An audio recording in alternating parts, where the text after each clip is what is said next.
Shalom dan selamat Sabat kepada seluruh warga penonton Tingkan Media.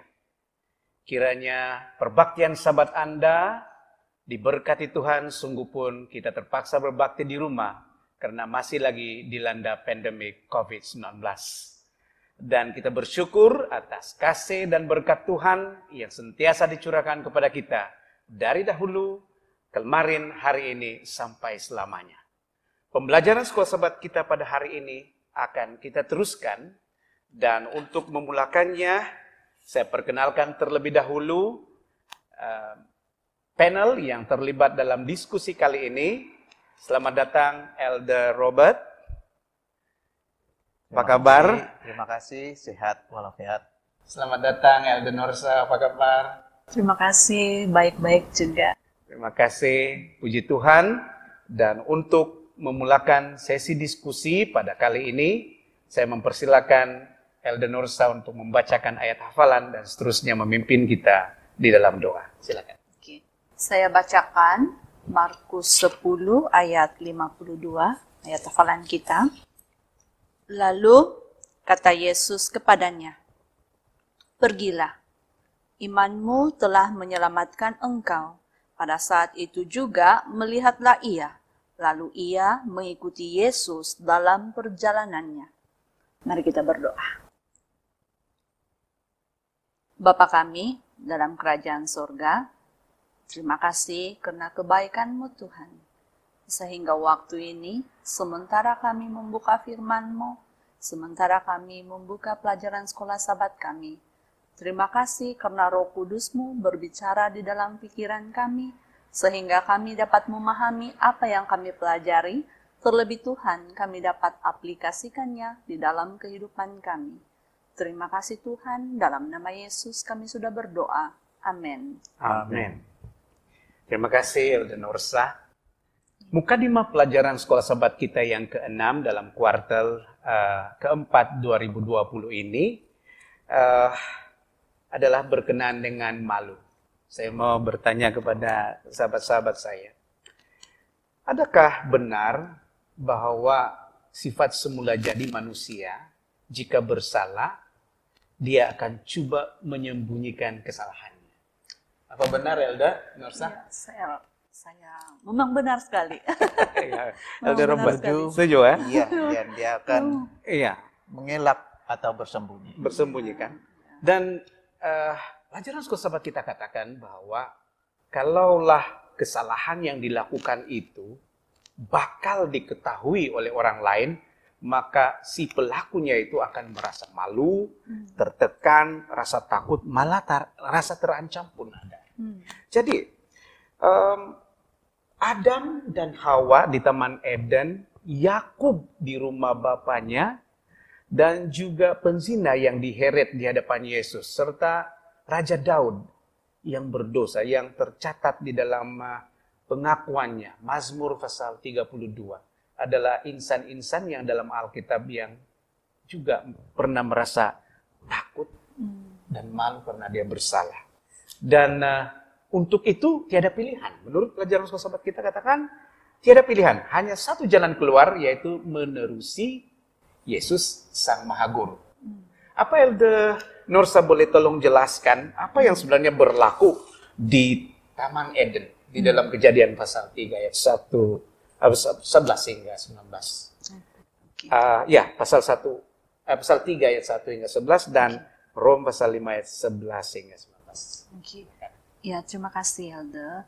Nah, kalau kita lihat pada mula pertama, apabila manusia itu bertindak memakan buah dari pohon tersebut. Tindakan manusia memakan buah dari pohon larangan itu mengambil satu makna yang besar sebenarnya.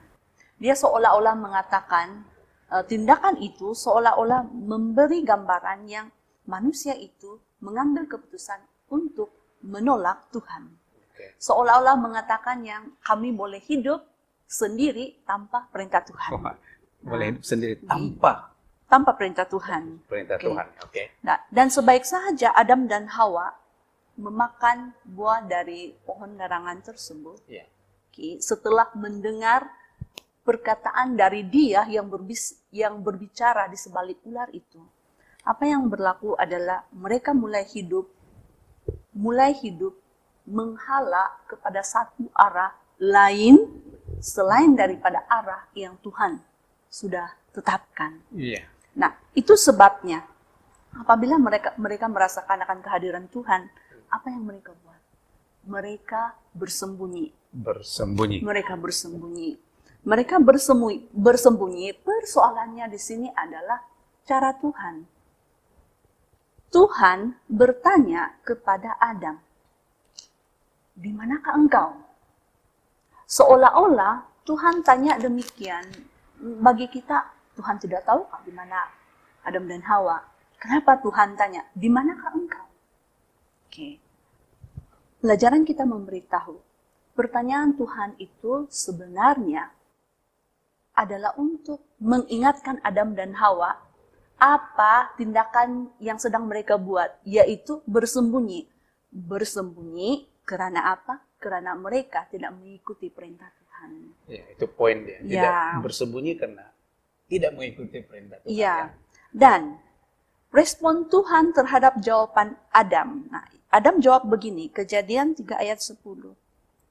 Adam jawab begini, dia kata, "Ketika aku mendengar bahwa engkau ada dalam taman, aku menjadi takut.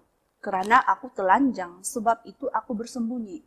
Takut, satu lagi perasaan takut, yang satu lagi telanjang. Bila telanjang, dia tahu dia itu telanjang, malu. Yeah. Itu sebabnya saya bersembunyi. Kami bersembunyi, kata Adam dan Hawa. Yeah. Nah, jadi respon Tuhan untuk ini adalah Tuhan datang untuk menyelamatkan manusia. Kita lihat dalam Rom 5 ayat 19. Ayat 19. Rom, Ya, pasal 5 ayat 19 ya. Ayat 5 ayat 19. Dikata begini. Jadi sama seperti oleh ketidaktaatan satu orang, semua orang telah menjadi orang berdosa. Demikian pula oleh ketaatan satu orang, semua orang menjadi orang benar. So, siapa satu orang itu? Jadi ada berita yang malang, lalu ada berita yang baik dari Yesus ya. Ada satu orang yang boleh menyelamatkan. Ya. Maka dengan itu, Yesus telah lahir. Dan pelajaran kita kata begini, keadaan semula jadi manusia untuk bersembunyi. Bila kita buat salah, kita rasa malu begitu. Kita punya kecenderungan adalah untuk bersembunyi. Ya. Tapi sekalipun dalam keadaan kita bersembunyi, Tuhan mau kita bersembunyi di dalam Dia. Pernah dengar tuh lagu? Dalam naungnya. Kan? Ya, nah, lagu itu mengingatkan kita untuk berada dalam naungan Tuhan. Ya, di bawah kepak Tuhan ya. Dalam keadaan kita bersembunyi sebab takut, sebab malu. Justru dalam keadaan itulah kita perlu berada dalam naungan Tuhan. Satu poin yang sangat baik, Elder Norsa. Terima kasih untuk penjelasan itu. Elder Robert, ada lagi satu aksi manusia yang kita lihat dan tercatat di dalam Alkitab. Kejadian 28 ayat 10 hingga 17. Ini berkaitan dengan melarikan diri daripada bapaknya dan melarikan diri daripada keluarganya. Ya, tokoh yang dimaksudkan itu ialah Yakub.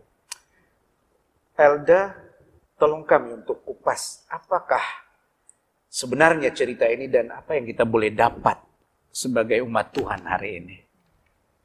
Terima kasih Elda, selamat pagi, selamat hari Sabat untuk semua.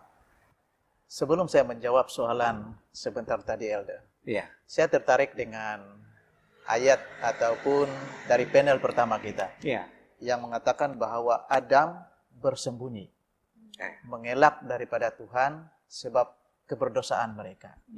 Tetapi di akhirnya ayat itu saya sangat tertarik mengatakan Tuhan mengatakan Adam di mana kamu? Satu panggilan bagi Adam dan Hawa. Dan untuk pelajaran kita seterusnya ini bukan bersembunyi tetapi melarikan diri pula. Ini lagi kira lebih teruk ya. Melarikan diri seperti yang Elda katakan tadi, yaitu Yakub yang melarikan diri daripada keluarganya sebab dia menerima ancaman bunuh daripada abangnya Esau. Esau apabila berlakunya hak kesulungan itu tidak terjadi kepada abangnya Esau. Jadi saudara sekalian, apabila Esau membunuh Yakub, Yakub telah melarikan diri. Yakub melarikan diri daripada bapak, abangnya, dan juga keluarganya. Ibunya. Sewaktu Yakub melarikan diri dan rasa penat, dia berrehat di satu tempat dan pada waktu itu dia tertidur.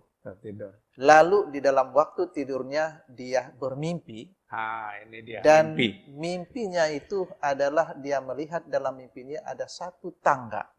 Yang ujung tangga itu mencecah bumi, dan satu lagi ujung tangga itu mencecah surga, di surga.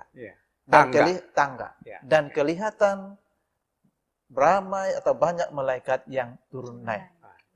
Dan mengikut komen Ellen G. White, tangga itu melambangkan Yesus sebagai penghubung antara dunia dengan surga.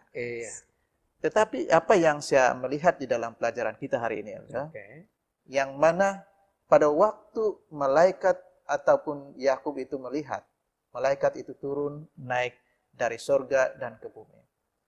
Dia mendengar suara daripada Tuhan. Dia mendengar suara daripada Tuhan. Suara dia. Dan suara itu mengatakan seperti ini yang terdapat di dalam Kejadian pasal 28. Ayat yang ke-15. Yang mengatakan seperti ini. Sesungguhnya aku menyertai engkau dan aku akan melindungi engkau kemanapun engkau pergi. Inilah yang Yakub mendengar suara Tuhan itu yang mengatakan sesungguhnya aku menyertai engkau kemanapun engkau pergi. Jadi saudara sekalian, kita melihat bahwa kalau peristiwa tadi Adam dan Hawa bersembunyi sebab dosa mereka. Tetapi Tuhan memanggil Adam, Hawa, di mana kamu? Tetapi dalam pelajaran ini pula mengatakan apabila Yakub melarikan diri sebab berdosa dan mengelak daripada dibunuh oleh abangnya. Tetapi Tuhan mengatakan sesungguhnya aku menyertai engkau kemanapun engkau pergi. Nah, disinilah kita lihat langkah Tuhan yang selalu membuat langkah yang pertama. Sebab waktu itu saya melihat di dalam ayat itu belum lagi terungkap rasa bertobat daripada Yakub, tapi Tuhan sudah mendahului dengan tawaran, jaminan itu. Wah, itu satu perkara yang luar biasa. Saya melihat Elda di sini mengatakan bahwa pelajaran kita, saya dapat simpulkan bahwa Tuhan berusaha untuk menjangkau Adam dan Hawa untuk kembali bertobat. Begitu juga dengan Yakub. Walaupun dia berdosa, tetapi Tuhan manggil dia, sesungguhnya aku menyertai engkau. Dan apa yang saya lihat di sini sebagai kesimpulan pelajaran itu ialah walaupun manusia itu berdosa, termasuk kita sekarang ini, Tuhan tetap memanggil kita. Tuhan tetap menyertai kita. Itu dia. Memanggil dan menyertai kita. Oke, terima kasih Elder Robert. Satu penjelasan yang luar biasa. Oke, Elder Norsa. Di dalam pembelajaran kita yang seterusnya, murid-murid Yohanes yang mengikuti Yesus memanggil Yesus Rabi. Dan pelajaran sekolah sahabat kita memberikan judul Rabi Yesus, Maha Guru. Jadi berdasarkan kepada Yohanes pasal 1 ayat 1 hingga 14. Barangkali Elder Norsa boleh permudahkan untuk kita memahami dan penonton memahami apa maksud Rabi dan bagaimana Yesus layak menjadi Rabi dan Maha Guru. Silakan. Ya, terima kasih. Nah, sekarang saya suka untuk mengulang satu ayat, dua ayat.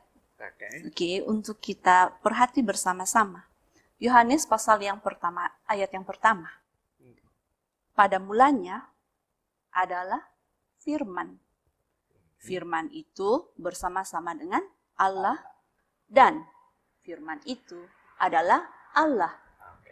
Ayat yang pertama. Ayat yang ke-14.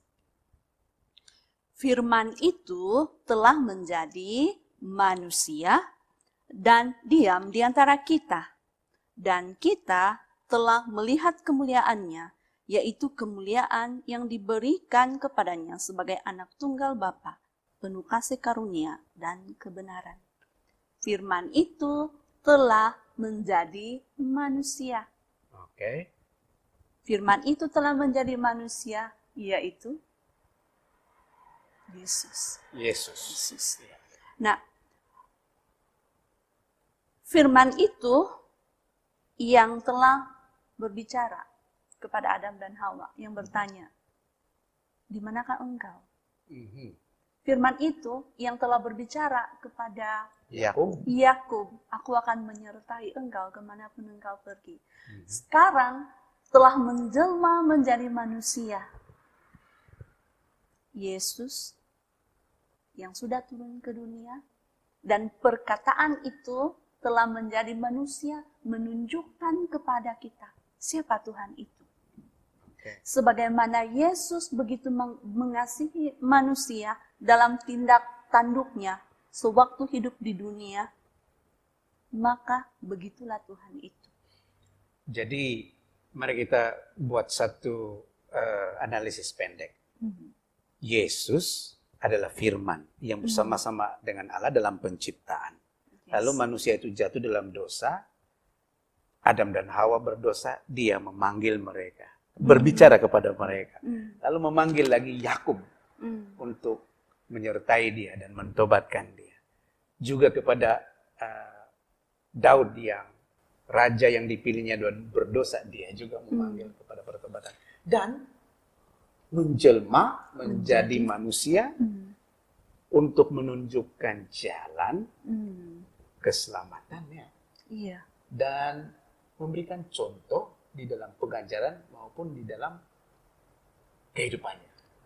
Wah, luar biasa. Maka layaklah Yesus disebut sebagai Maha Guru.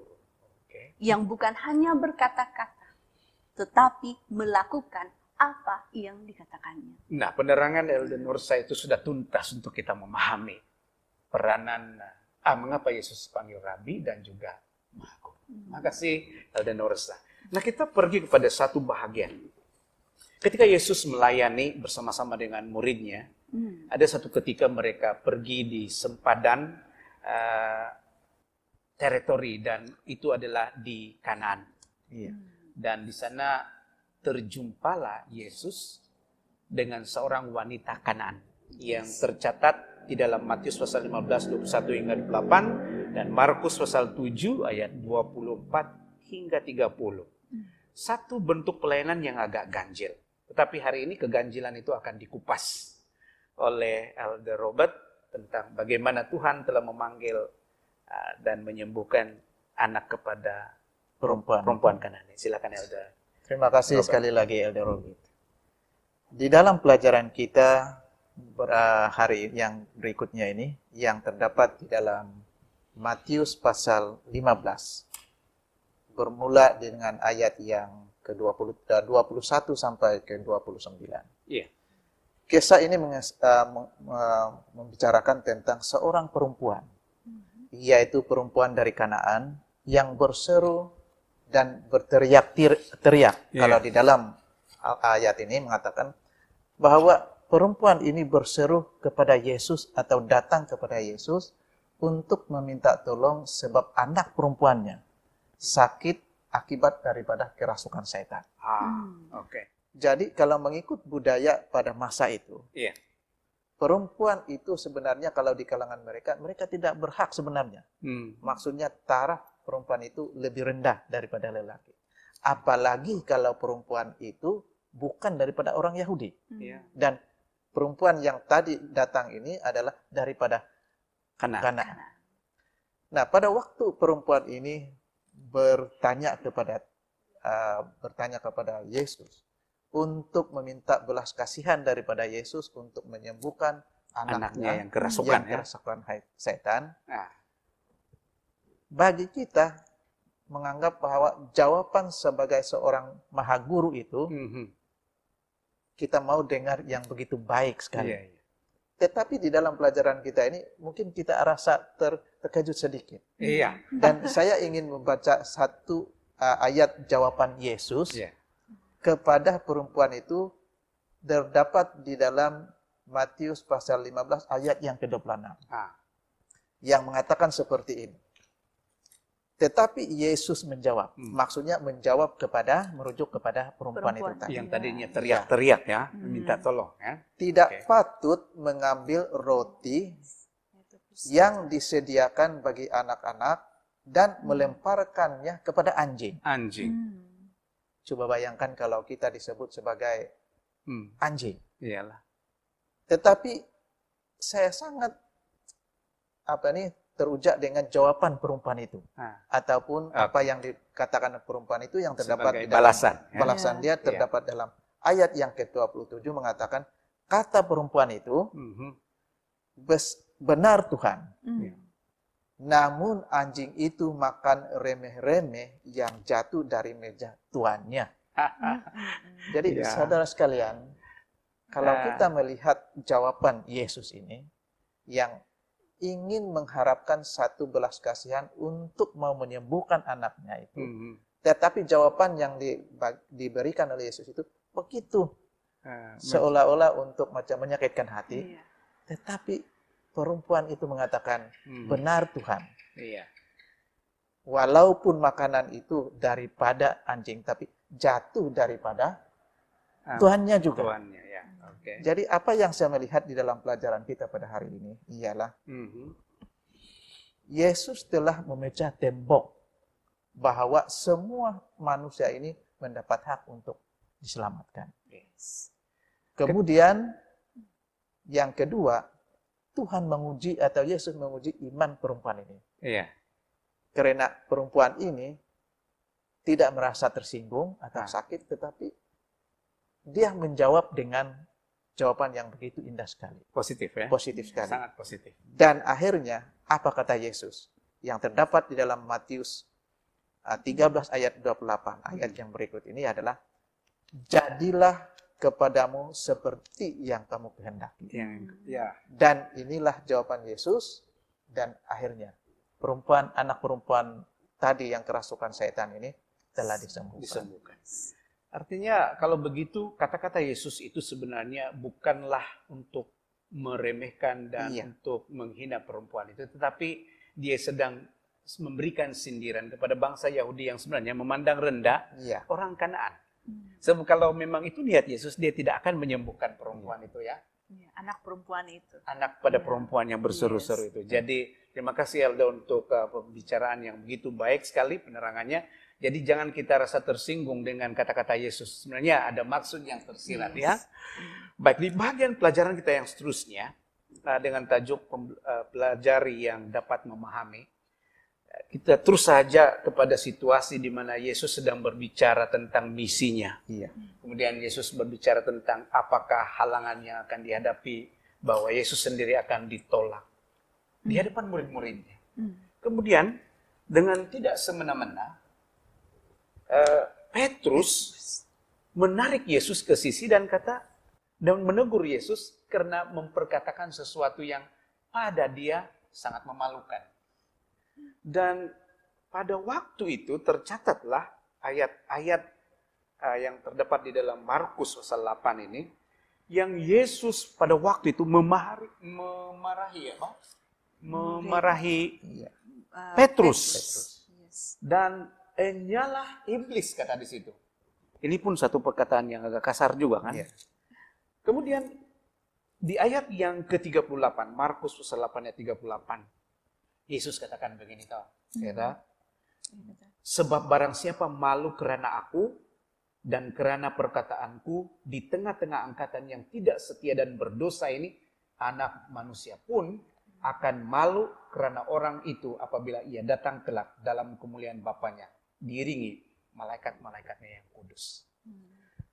Baru saya paham bahwa ketika Petrus menegur Yesus itu, dia rasa malu.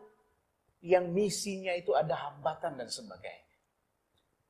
Dan di dalam ayat lain dikatakan bahwa sepatutnya lah murid-murid Yesus pada waktu itu yang sudah lama ikut Yesus, sudah dewasa mereka secara rohani.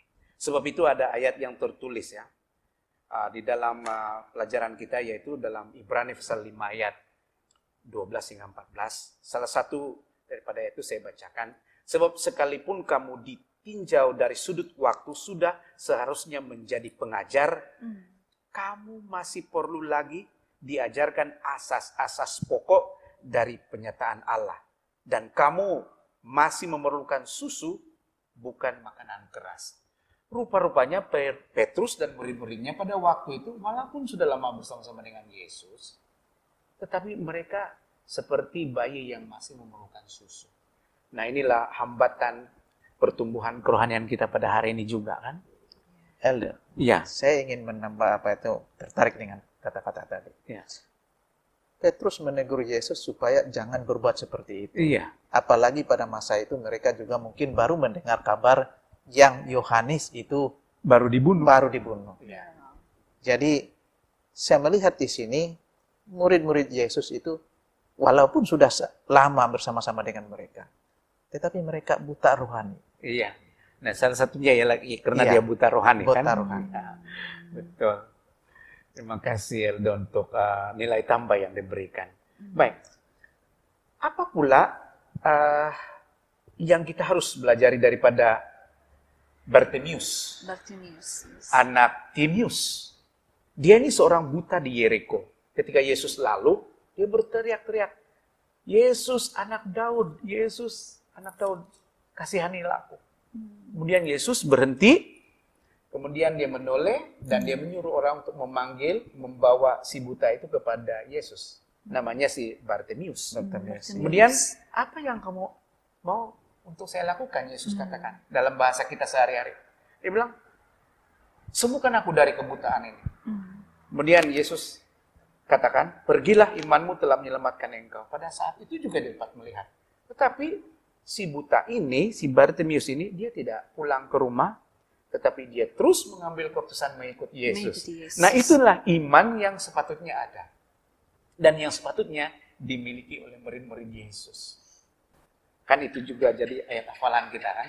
Jadi adalah menjadi kewajiban kita sebagai pengikut Tuhan punya iman seperti Bartimeus. Jadi sekali lagi Elda, saya melihat di sini. Iya, silakan. Kalau murid-murid Yesus itu digelar sebagai buta rohani. Tetapi Bartimeus ini yang buta secara fisik. Iya, buta secara fisik. Tetapi tidak buta rohani. Iya. Jadi sepatutnya apa yang perlu dibuat kepada murid-murid Yesus ataupun kita sekarang, seperti yang dilakukan oleh Bartimeus tadi. Ya, betul. Terima kasih Elda. Baik, kita sudah hampir ke penghujung pembelajaran sekolah sahabat kita. Ada beberapa perkara yang kita boleh simpulkan. Yang pertama, manusia ini tidak sama, tetapi yang menyebabkan manusia ini sama adalah karena dia berdosa. Dan hanya ada satu jalan keluar, yaitu melalui Yesus Sang Maha Guru kita. Itu yang pertama.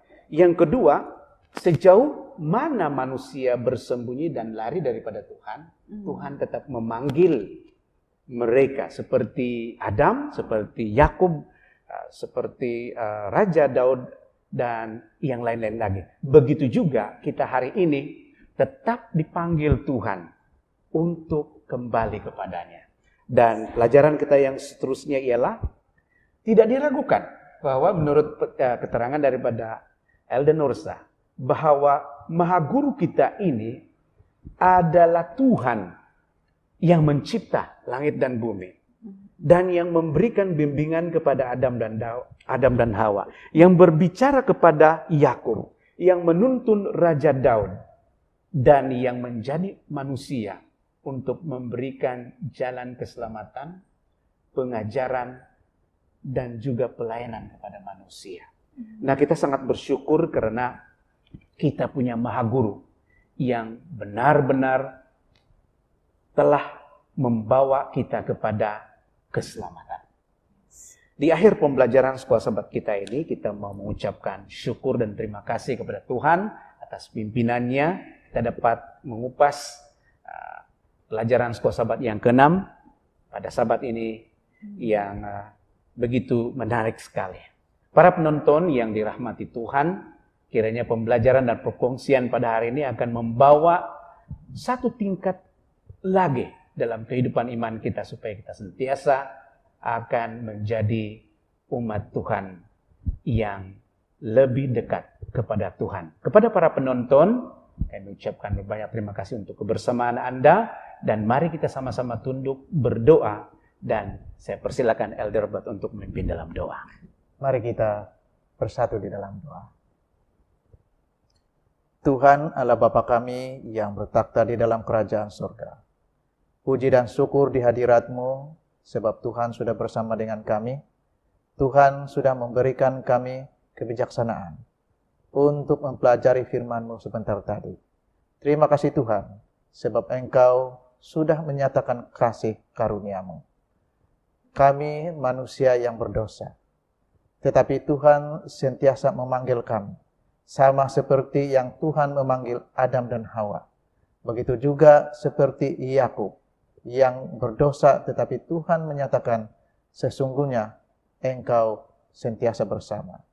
Tuhan di sorga, terima kasih janji Tuhan itu. Dan pimpin kami Tuhan, supaya kami tetap setia di hadirat-Mu, sehingga kedatangan-Mu yang kedua kali. Terima kasih Tuhan, di dalam nama Yesus kami berdoa. Amin. Amin. Terima kasih kepada para panel yang bersama-sama dalam diskusi pelajaran Sekolah Sabat yang ke-6, kuartal yang ke-4 tahun 2020 ini dengan bertajuk, apa tajuknya tadi itu? Pembelajaran Mahaguru yang seterusnya pada Mahaguru. Dan bersua lagi kita di dalam tingkat media di dalam siaran yang akan datang. Terima kasih kepada kru yang bertugas, Pastor Helmi, Elden Eldi, dan juga Diakon Dostin. Jika Anda rasa diberkati dengan siaran pembelajaran Sekolah Sabat ini, tolong like, subscribe, dan share supaya lebih ramai orang dapat diberkati menerusi pelayanan dan pembelajaran Sekolah Sabat ini. Tuhan memberkati dan sampai berjumpa lagi. Amin. Amin.